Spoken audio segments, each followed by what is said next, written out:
Nous avons reçu les informations. Na moment Oyo, Kagame est en train de retirer ses troupes. Na borne 13. Ça, c'est une information qui vient de tomber tout de suite. Alors, vous voyez bien que Awa, Eza Masolo ya, Lamba Lelo, Buka Lelo. Buka Lelo, Lamba Lelo. Boyoka. Guerre entre M23 et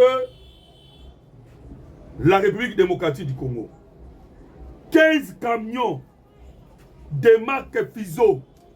Nalobi bien, 15 camions de marque Fizo remplis de troupes rwandaises. RDF en provenance du territoire de Massissi viennent d'entrer à l'aéroport de Goma il y a quelques minutes. Là, c'est l'information en ce moment. Boyoka, à Goma, il y a quelques minutes. Notre source dans le quartier de Kayembe, voisin de l'aéroport et frontalier du Rwanda, confirme.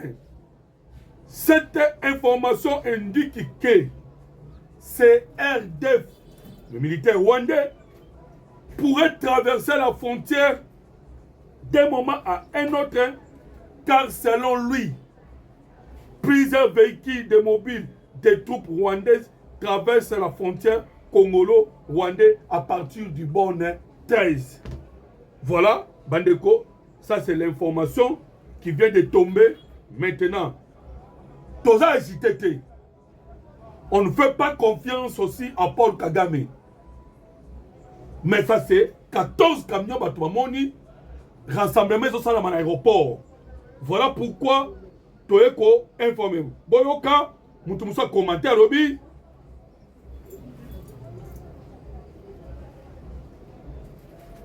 Boyoka, on est d'accord sur place. Il y a Ndekomoko qui a confirmé, qui a dit réellement rassemblement et au Salama dans l'aéroport de Goma et la suite est causale parce que la sortie est à niveau ya borne 13. Voilà bande ko congolais, ça c'est la toute première nouvelle o euti ko tomber tout de suite awa o toye ko betela bino masolo bande ko congolais a tozo banabino moto eza yakopela. Alors pour confirmer l'information, l'image yangoyo parce que tolo bate biloko ta lokota. Pour confirmer l'information, vous pouvez voir des véhicules et les canards. Et puis, nous avons des techniciens. Si vous avez une vidéo est normale, Nathalie Sabino, tout de suite. Bon, on a bien moko, image oyo. Ce qui YouTube a compliqué de sauter. Voilà. Ça va. Tu aimes l'émission, tu commentes, tu partages. Tu aimes l'émission, tu commentes, tu partages. Ça va, non? Image, tu connais qui ça va ndeko. Voilà, bandeko, vous êtes là parce que vous avez un peu ndenge. Donc, attention, bamitu kezo bimaye ke Rwanda. Voilà, l'information est là. Ok, tous autres ils s'habillent parce que les gens ont un danger mon côté.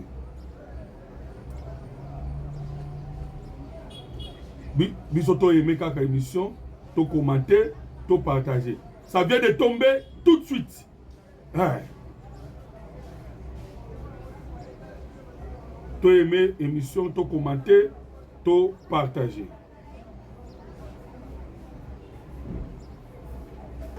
Voilà, téléphone ils ont compliqué voilà, mais image il y a oh il y a moyo. Téléphone il a ça un peu mieux et je moi voilà, c'est bon. Bon, je pense que vidéo est allée, bandeko, et ça c'est une information qui vient de tomber tout de suite. Voilà, non mon Jésus, qui vient de tomber tout de suite. Donc attention balabino, voilà. Attention balabino bandeko ba congolais, des véhicules, et zokolekana à tout moment. Et puis il y a quelqu'un qui est en train de filmer. Évitez ce moment bien. Il y a quelqu'un qui est en train de filmer. Dengue, les camions sont en train de quitter l'est de la République démocratique du Congo. Wapi, origine ça, Rwanda, Mutabatami, ils ont filmé. Nazolo Banaba Congolais, Nyonso, Boya, qu'on rejoint dans le groupe WhatsApp, pour qu'on a Sabino, ba vidéo, Nyonso. Bande Koba Congolais. Décret Paul Kagame à l'Eli Lobby, Nazolo Banabino qui en tout cas, il y a une pression venant des États-Unis d'Amérique. Kagame à l'Eli, Kagame à Lobby, Bino américain, dès qu'il n'a pas cité les Américains, Bandeko, Nakotangi la Bino mais Boyo Kanan, Kagame à Lobby Boye. Bozoye Bisangayi, tais-toi. Bozoye Banangayi, tais-toi. Ça c'est Kagame qui est en train de dire. Kagame à Lobby Boye. Vous êtes en train de faire taire les Rwandais. Et aujourd'hui, vous attaquez les M23. Demain, ça sera les Rwandais. Kagame Alobi bazo koter yé pour la nini. Lorsque j'ai voulu parler de Minembwe, Bolobi nanga tais-toi. Tant que Kalobi la Minembwe, babi c'est Kagame tais-toi. Minembwe c'est en République démocratique du Congo. Et nana yebisie américain. Masole Maluki Boyebi tant que Gigi Vance ayebisa ki Paul Kagame ke bima na Congo. Kagame ayebisi Gigi Vance ke yota mozala ki gamin ngai Kagame na arrêta ki génocide rwandaise ozana ordre ko pesa ngate. Gigi Vance alobi na ye yo lobi ke ngai na zana ordre ko pesa yo te. Merci. Gigi Vance ki azongi bande ko ba Congolais. Nazotuna mutuna na peuple congolais so ba kolandanga de partout. Après cette réponse, Kagame a retiré qui ba soldat na ito a retiré quitté. Kagame a retiré qui ba soldat na na Uvira. Parce que Gigi Vance était déjà en colère. Bolanda Kagame était to sakabino azalaka tigre en papier.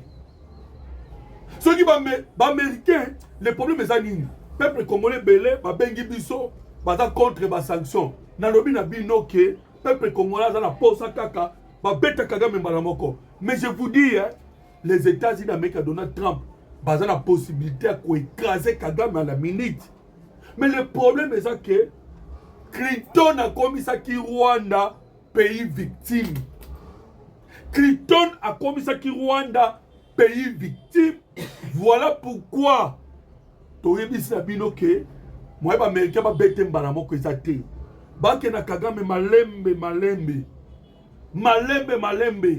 Kagame kobima Congo qu'il le veuille ou pas akobima Congo ba américain ba ke ne malembe ba ko bete ne to bete Maduro mais déjà ba commissaire pays victime ba pesa bango génocide ne yangono omoni moi réserve ezali bandeko Kagame alobaki ke aza pomba. Oh non, il attaque la MONUSCO. Alobi MONUSCO yo fo bimisa batu na yo. MONUSCO yo nde fo bundisa FDLR. Ti Kagame alobaka FDLR to yebi. FDLR ezali narrative de babenga en français ou toloba discours oyo ba pesa na Paul Kagame pour que a résister. Même bandeko ba congolais boyo kangai nazo yebisa bino eloko moko il y a très important. Bandeko ba congolais bisibino nazo yebisa bino eloko moko il y a très important. Discours ya Kagame wana eza suna tina te. Moment oyo. Pourquoi? Parce que na niveau États-Unis d'Amérique on a mis KO tous les documents où ils ont la kobombama. Na moment ba documents où ils ont déjà na mesa. Nanya ta na mesa États-Unis d'Amérique. Donc Donald Trump bazui ba document.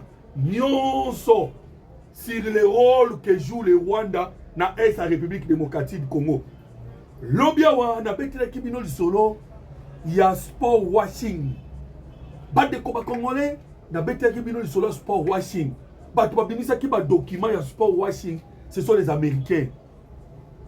balobi Kagame wana zo ba administration Trump babi Kagame akendaka kozwa ba document oyo akendaka bomi et puis soka bomi a piller minéraux ake kosukola mai oyo ya sukolaka ezali de sport. Visite Rwanda, Paris Saint-Germain, Bayern de Munich, NBA, wana eza sikoyo mukili emona parce que le sport ezali l'un des puissances na kati ya mukili oyo ezotalisa mukili momba. Donc mukili momba ta baotala visite Rwanda bazomona Rwanda oyo lokola ya tourisme, mais bazomona Rwanda oyo ayaka koseme terreur na ba tuerie à l'est de la République démocratique du Congo te. Hey, bande ko ba Congolais. Paul Kagame en colère. Alors, oyo kasikoyo kanda ya Kagame uti wapi?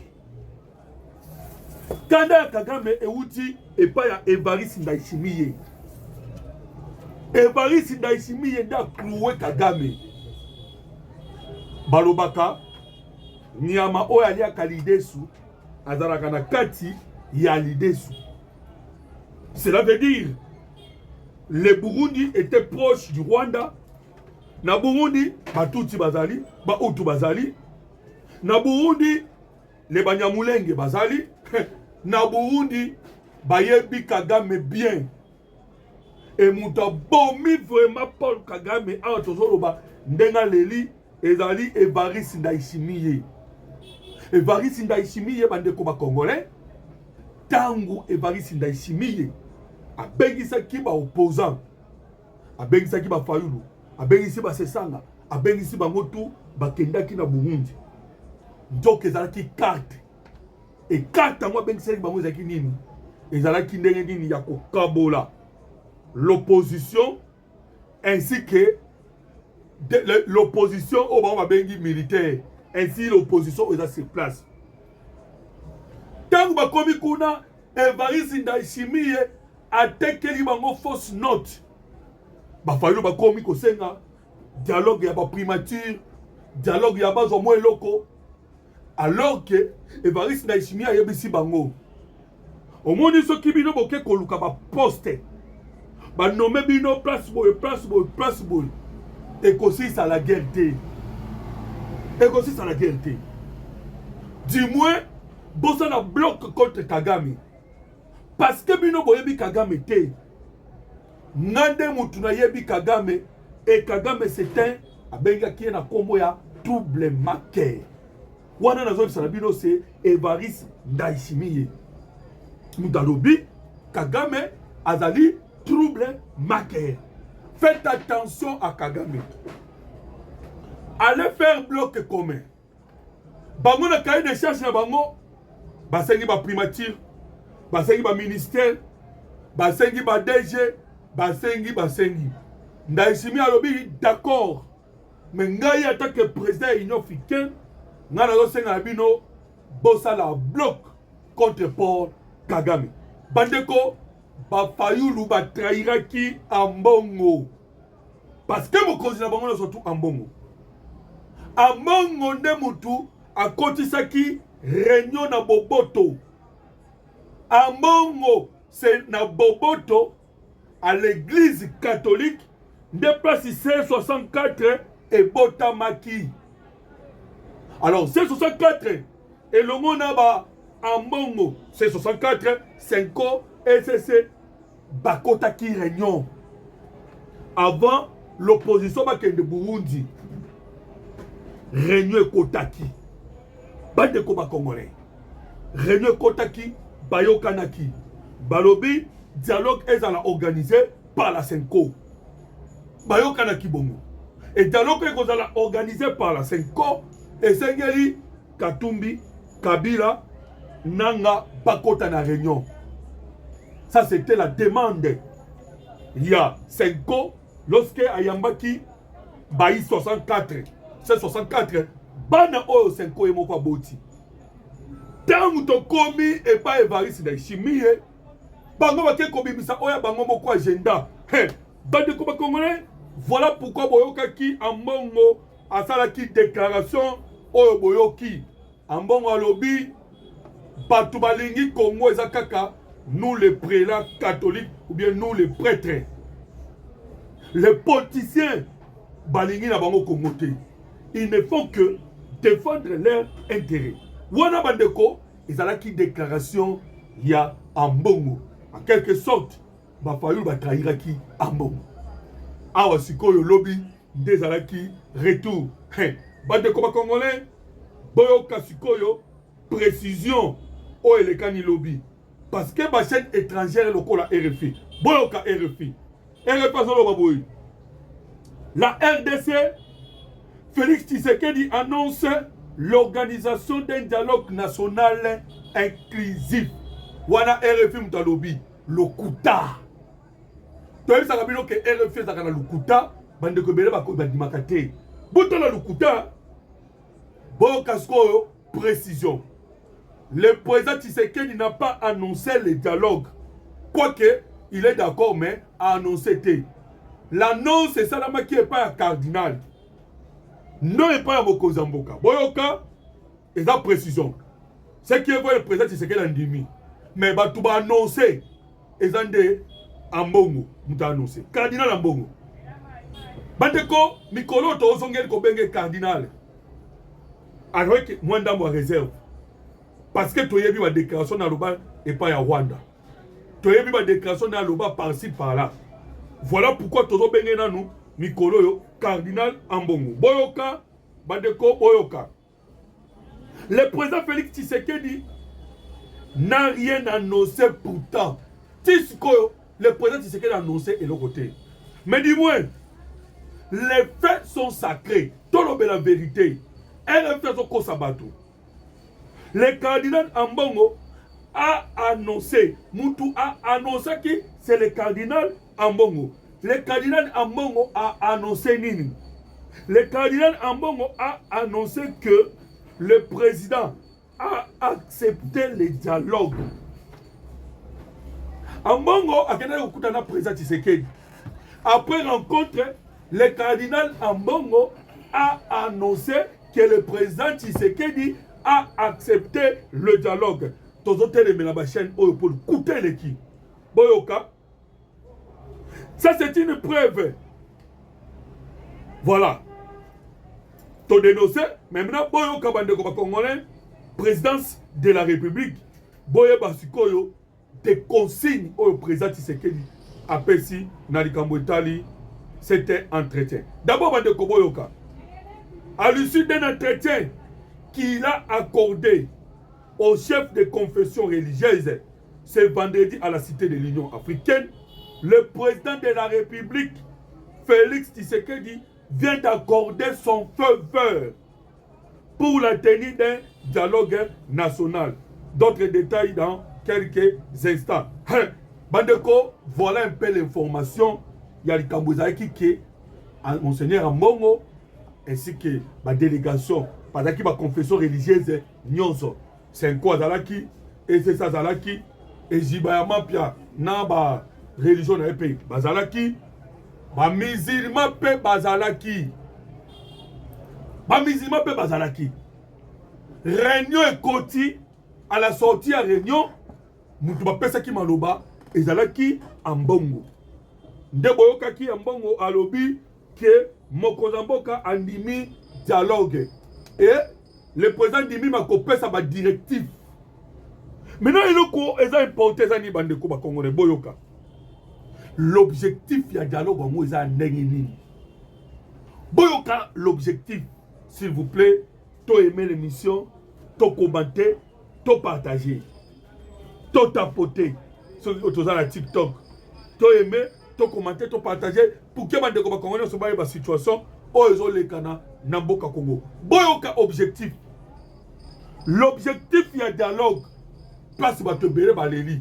Place pesi bande ko Congolais Bambongo et pardon Bolimbi Sanga. Et pesi ba Fayulu ba Sesanga Kanda Ezanin. L'objectif du dialogue 1. Chasser l'ennemi. 2. Résister à l'agression. 3. rassembler les Congolais. Bandeko, boyoki ba objectif ya dialogue tozoloba.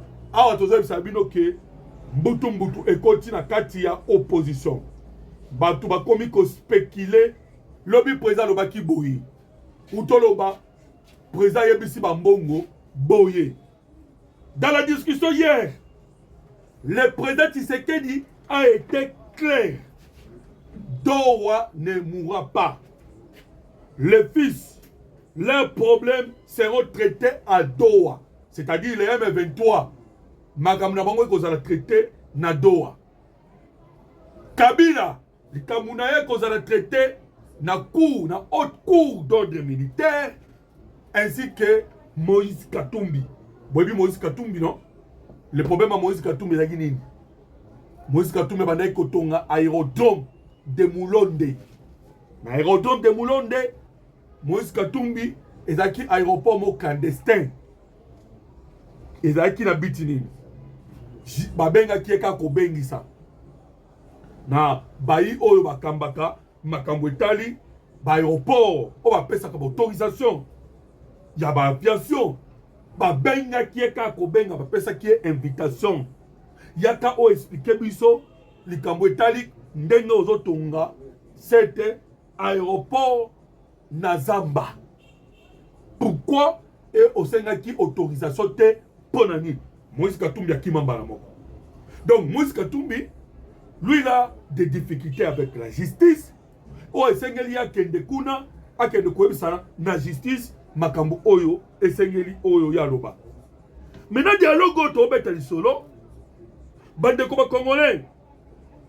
Ezali kaka ya ba congolais oyo bazali prêt à dénoncer l'armée rwandaise. Bazali prêt à dénoncer l'agression d'une autre nation.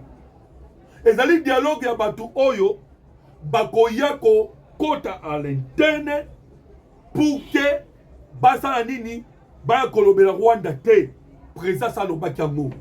Un patin ayaka ne kolobela côté ayeka kavandi aozela ba ordre euta wapi na niveau ya Rwanda. Voilà pourquoi ba américain ba yebisi Kagame kanga munoko. Ba américain ba yebisi Kagame tais-toi. Et Kagame lui-même a commencé par pleurer bandeko lobi Kagame aleri makasi. Boyoka AFC M23. AFC M23 bandeko bango pe ba bimi na silence par rapport ya ba sanction au ba petit bango. Dans la présence Tshisekedi ndenga piégé. Ba petit ka AFC M23 mbamo ya fungo le dialogue.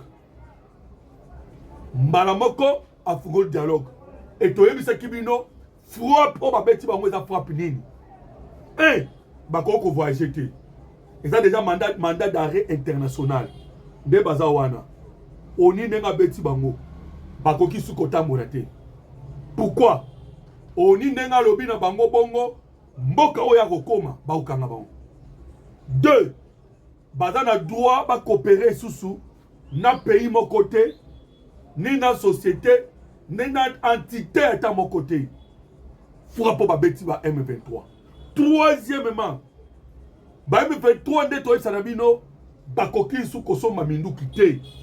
Donc en quelque sorte ceux qui te moni M23 na munduki on doit savoir azu yango wap asomi yango wap. Ceux qui ont Chine, le Rwanda, toutes les nations maintenant seront obligées de frapper le Rwanda.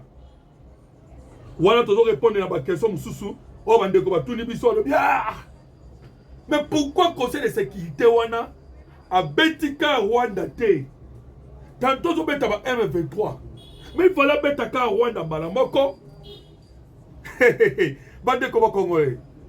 Déjà, ça fait plus de 30 ans. Tous en a patient. Tout ce qui est que mois de juillet, qu'on a une surprise. Bon, moi, une surprise. Bango moko bakomi kolela. Na kotangela yo. Okoyoka kolela ya Rwanda. Ya Paul Kagame déjà boyoki. Na uti ko sabino ke Kagame alobi. Bozolo bananga kanga munoko. Ngana lobela minembo ete. Na minembo kuna banyamulenge ba souffrir. So ngana linda loba bo bananga kanga munoko. Na tala makambo Rwanda. Déjà Kagame ba gangela ye. Ce qui est quitté beaucoup, mon abino beaucoup bandi au Congolais. Pour casco yo Laurence Kanuka, y a M23, dengue azon lela. Boyo kabandeko. Awa tozo isa bino ke aleli. Alobi boye. L'AFC M23 prend acte de la décision du Conseil de sécurité des Nations Unies imposant des sanctions sélectives. Oh, ma sanction, mon pesé biso, ezali sélective. Boyoka, des sanctions sélectives et discriminatoires à 3 hauts responsables parmi ces dirigeants ainsi que de l'organisation elle-même. Donc, ma petit 3 dirigeants, na organisation en moko, wana kolela ya ba M23. Na mongo ya nani, ya porte-parole na bango. Boyoka bandeko ba Congolais. Balobi boy. Notre organisation réaffirme son attachement au processus de négociation en cours et demeure pleinement engagée à respecter les cessez-le-feu. Aussi longtemps qu'elle ne fera pas l'objet d'attaque de la part des forces coalisées du régime de Kinshasa. L'AFC M23 rendra publique sa position officielle dans les prochains jours. Tata lobby, bana pe ba lobby. Ote, biso ton dimi cessez le feu. Biso ton dimi cessez le feu. Toda toze là. Respect à processus. Bande koba congolais. Réunion kotaki na Suisse. Réunion et kotaki na Suisse. Nde pes bakena ko bisa Kagame kanga munoko. Toyeba ki yango ndeni. Toyeba ki yango tang toyokaki Massad Boulos. Massad Boulos azanani porte-parole. Porte-parole ou l'envoyé spécial y a Donald Trump Père Azali Bokilo y a Donald Trump. Massad Boulos alobi boye. Alobi na Rwanda makamwa ba M23 taliote. Ah tozo ba américain pour ko diriger ba réunion oyo et koleka na Suisse. Ndeko moni bango maman mandi ko finga. Bande ko ba congolais. To comprena ba rwandais. Ce que Monica a na raison na bango numérique. Babandi ko finga mutu, ko finga mutu, ko finga mutu. Boye bakake tango bazo finga mutu, c'est que mutu na beti bango le kwa makasi. To constate que ngo tango bazai ko finga Evariste Ndayishimiye. Ba fingiye Joka Evariste Ndayishimiye azo tambola na bamboka tout ya Afrique. Azo tambola, azo yebisa ba pays tout, to soutenir Congo, guerre ici là, biso tout ko développer. Bango bandi ko finga. Dernièrement bandi ko finga, Massad Boulos, ba fingi Massad Boulos. Oh, biso to lobi batu ba finga Massad Boulos one. Njokande Massad Boulos azo yebisa Kagame, azo yebisa Rwanda kanga munoko. Makambo binembo etali yote. Makambo banyamulenge petali yote. Yo zonga kuna na Rwanda pa na bino. Kagame plaira. Ndebo yoki a signé liwa na ye na boyebisa bino. Lobi a signé liwa, les informations, je viens de montrer ma vidéo azobima. Donc kanyu kapé a leli. Sikoyo bande ko congolais boyoka moko ya ba communicateur na yepe a leli lisusu. Alobi Tshisekedi oyo azali ndoki. Biloko tozomona kobanda na kobetama. Kobanda na kobetama. O bazo betama. O M23 betami diplomatique. Ko contourner l'opposition. Parce que n'abisa ki bino ba information bimaki. Bazaki ko luka ba bomo poza moko. Paul Kangwe ko ya Tshisekedi. Baluka ki ba bomo position moko. Et na réseau numérique rwandaise balobi boye. Tshisekedi a réussi ko désamorcer bombe moko. Mais azotambola toujours na région moko o ezali très miné. Boyoka bandeko ba congolais ndenge baleli. Ah sikoyo moko ba communicateur na bango esusu. Ya lobi so bolandi Tshisekedi oyo akoboma bino. Boyoka nde balobi. Tshisekedi était un grand stratège et manipulateur. Oh, toloba awa peuple congolais fongola misu. Oh, nazo sabino Commonais Rodriguez Kachuba, c'est un chargé ya mensonge ya Rwanda, communicateur Rwanda lobi biloko Tshisekedi osala ezali vraiment biloko moko ya somo. Alobi boy. Félix Tshisekedi joue très finement ses cartes. C'est tellement évident. Et tous ces protagonistes tombent dans son jeu. Il mène la cadence. Abi Tshisekedi, tout va me rebondir, alors, boy. En envoyant les opposants au Burundi, il a cassé la dynamique de la marche prévue le 8 juillet dernier. Alors, en acceptant de dialoguer, Félix Tshisekedi, en acceptant de dialoguer avec tout le monde, il met du plomb dans les ailes de la manifestation prévue le 22 prochain, le 22 juillet prochain. Alors, ces deux manifestations auraient pu faire bouger les choses. Mais maintenant, elles ne vont rien produire. Boyoka, et depuis 2022, il mène en bateau les médiateurs et négociateurs entre Nairobi, Luanda, Doha, Lomé, Washington. Finalement, il en sort gagnant. Il gagne du temps. Il achète des sanctions contre ses acteurs. Et le résultat est là. Tout le monde a eu sa dose de sanctions, sauf Kinshasa. Oh, bah, Rwandais de Baouléa. Nabi bon dimane so baalo bate, mais quand même, vous comprendre que Balobi, Tshisekedi a fait stratégie. Parce que so bimaki na munoko na biso, bato bena balinga baloba, ah wana batwana, baza bo ba soutenaka, le pouvoir en place, bande ko ba congolais. Détrompez-vous. Le pays où ils ont Tshisekedi té. Ils ont pays na biso nyonso. Et surtout, mboka où ils ont bana na biso.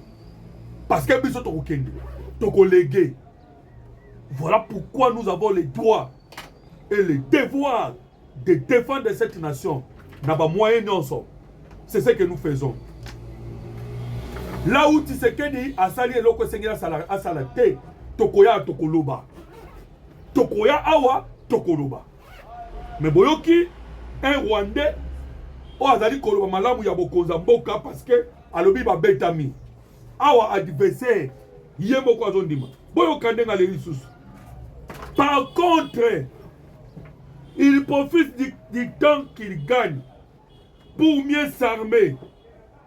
Entre drones et bateaux de guerre, le temps qu'il gagne risque de lui donner un certain avantage dans les jours à venir. Bref, cette guerre va être encore longue si les paramètres restent dictés par Félix.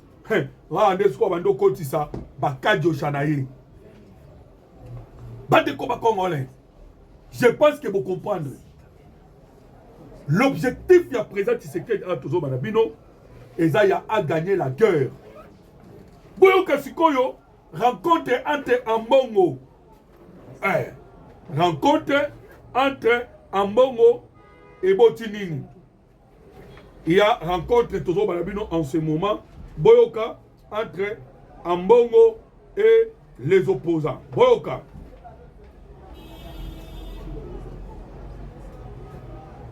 Les opposants pourraient, ils en ont un conditionnel, bientôt annuler la manifestation prévue le 22 juillet. Tuer de plus en plus l'engagement où on va travailler qui, et puis crédibilité n'a pas tombé. Badeko, ça c'est ce qui se passe en ce moment. Alors, Boyoka communication Sikoyo, il y a Ambongo Yemoko. Il vient de communiquer na page na bango ya SSC 5, il y a 5 pardon. Il y a SSC mais il y a 5 Boyoka, qu'est-ce que Ambongo est en train de dire? Parce que la minute oyo, yem ta comme jouer le jeu. Boyoka, la 5 et le SSC. Awa, 5 na SSC mtakei. Je voulais quand même préciser quelque chose. Bande ko ba Congolais tozolo banabino. Président Tshisekedi alobi te ke ambongo. Tobo kondua. Mais alobi na confession religieuse. C'est-à-dire baza banani. Il y a SSC, il y a les Senko, il y a les églises qui réveillent au Congo. Bazali représenté par Ejibaya Mapia. Il y a aussi les églises musulmans européennes représentées. Bangonde ba au sensé sikoyo ba conduit. Donc ambongo azakaka porte-parole oyo il y a circonstances, il y a rencontre wana. Alors bon kabango balobi nini? Balobi la Senko et les CC ont consulté ce samedi 18 juillet 2026 à l'archevêché de Kinshasa, le responsable de la plateforme de l'opposition C64, afin d'obtenir le principe du report de leur marche prévu le 22 juillet 2026. Boyoka Bandeko, cette démarche est intervenue dans le contexte de l'annonce par le chef de l'État et de l'ouverture d'un dialogue inclusif. La Senko et le CC, appelés à jouer un rôle de médiation dans ce processus, ont ainsi poursuivi la consultation avec les différents parties prenantes. Boyoka Bandeko Congolais, pourquoi? Parce que Boyoki déjà Senko Weleli na SCC. Bakembangu Koluka Baïla Muka. Boyebi Baïla Muka au bango Bake Koluka. Oyo bano bango moko babotaki pour leur dire que tosolo na présent Tshisekedi et sengeli bo annuler la marche. Bandeko, cela maintenant est pessim balamoko mbutu.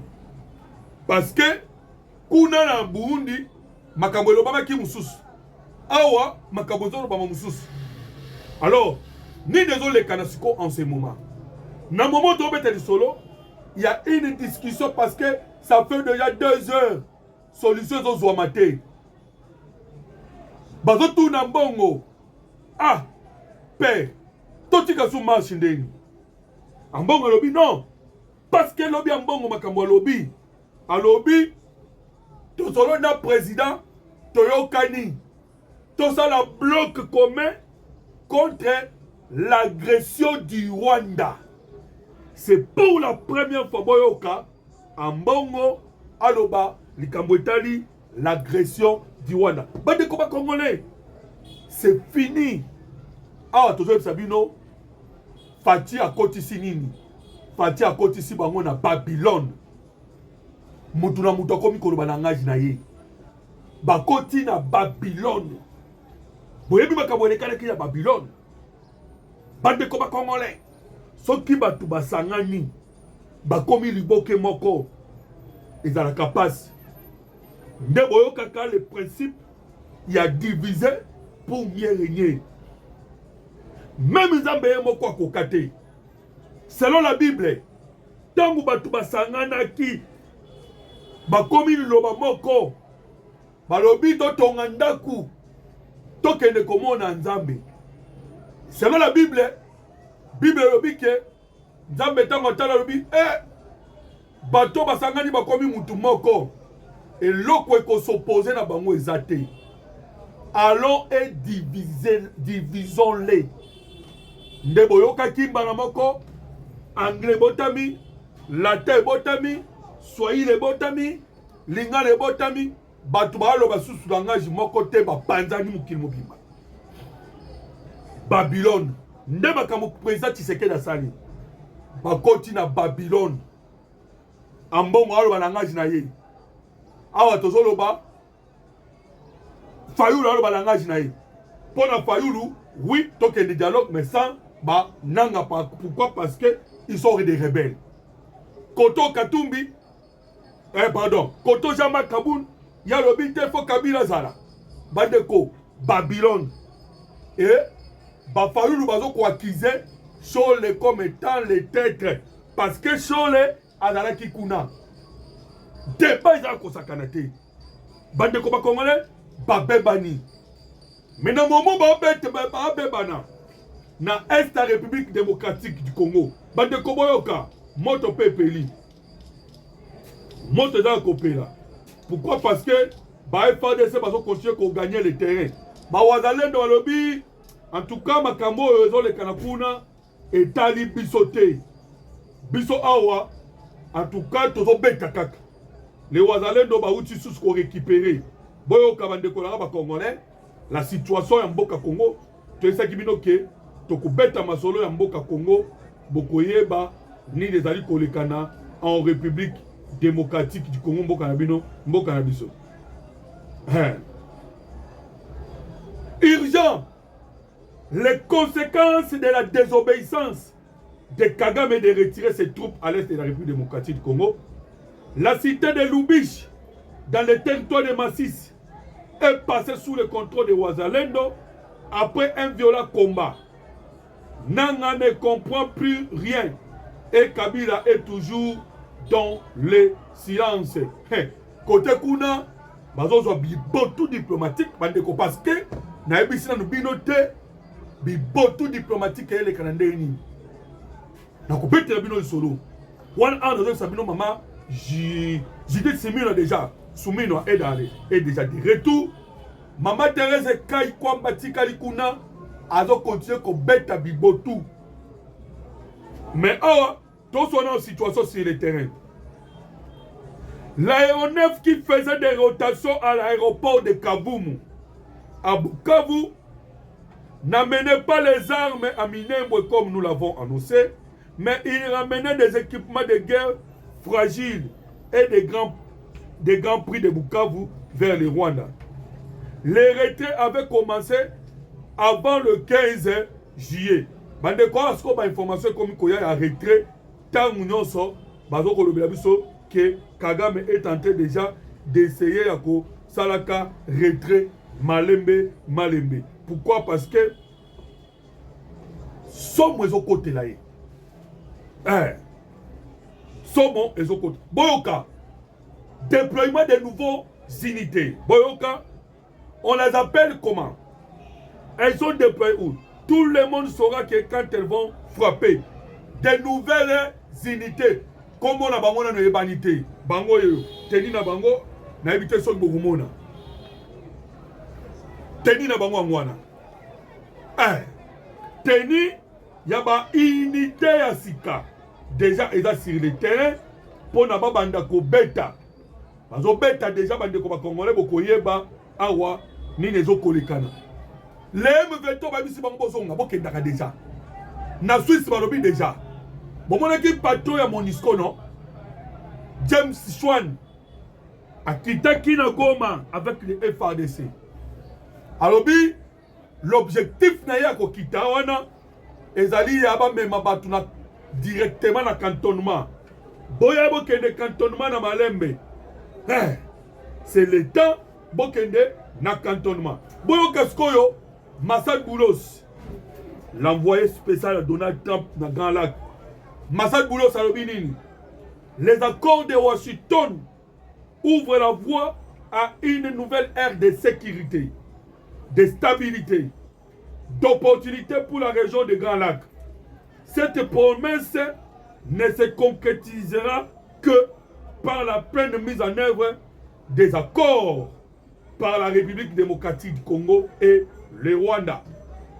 Une paix durable est à portée des mains et les États-Unis d'Amérique, Boyoka, les États-Unis d'Amérique demeurent un partenaire engagé pour faire de cet accord historique une garantie, la sécurité et la stabilité sur terrain. Bande comme Congolais, ba Français peut baléli.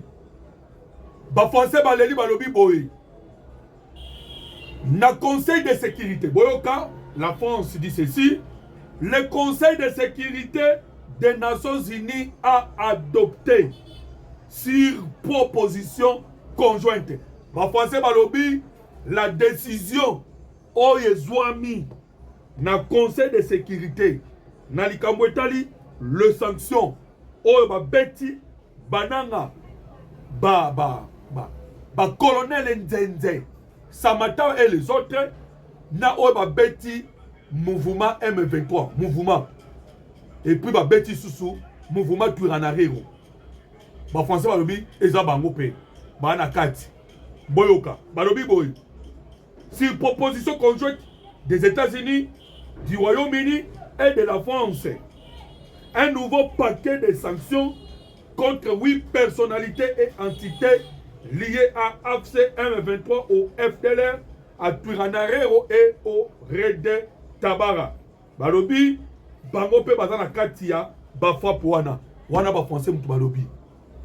Bandeko ba congolais, l'objectif ya présent c'est que des animes. Guerre et si là. Mais si là, ndenge ba guerre wana muso si la te. Guerre et si la te, ana kozwa kaba M23, ba Rwandais, ba kotsa ba ona armée. Ba kotsa ba ona administration. Ba kotsa ba ona politique. Bongo te. Alingi guerre et si la na bandenge mususu. Na ndenge moko oyo, guerre esengeli et si la, ezali ndenge ke et si limba moko pour toujours. Et si la pour toujours. Sous domination sur la Rwanda te. Nde omoni atie ba ligne. Nde omoni awa to ba panzani. Nde omoni awa même France a bangi. France a bangi. Mais ba Congolais ba lobi ça ne suffit pas. Ba Congolais ba lobi ba betama. Nde to yebisa bino na likambo etali ko betama. Awa déjà ko Kagame kolela. Na ko banda ko bimisa ba soda na ye. Parce que tokoya na be mission mususu pour plus de précision. Mais na uti ko tangela bino ke Kagame awa azobimisa ba soda na ye na borne 13. Na borne 13 azobimisa ba soda na ye. Donc, vous comprenez que guerre est comme na souka.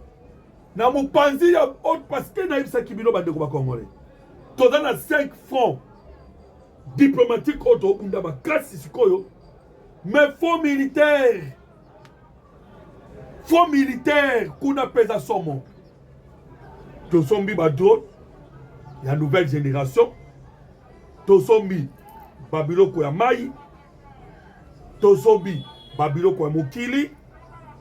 Et puis to déployer ba unité spéciale. To sali auto bengi renforcement sur terrain. Vous comprenez déjà que lobby la victoire est certaine. Maintenant, nous pourquoi? Parce que vous allez qui ébélé. Je pense que ce moment de Komoloto, yo aimé quelques émissions, commenter et partager. Tokutani na plus 243 89 40 330 80.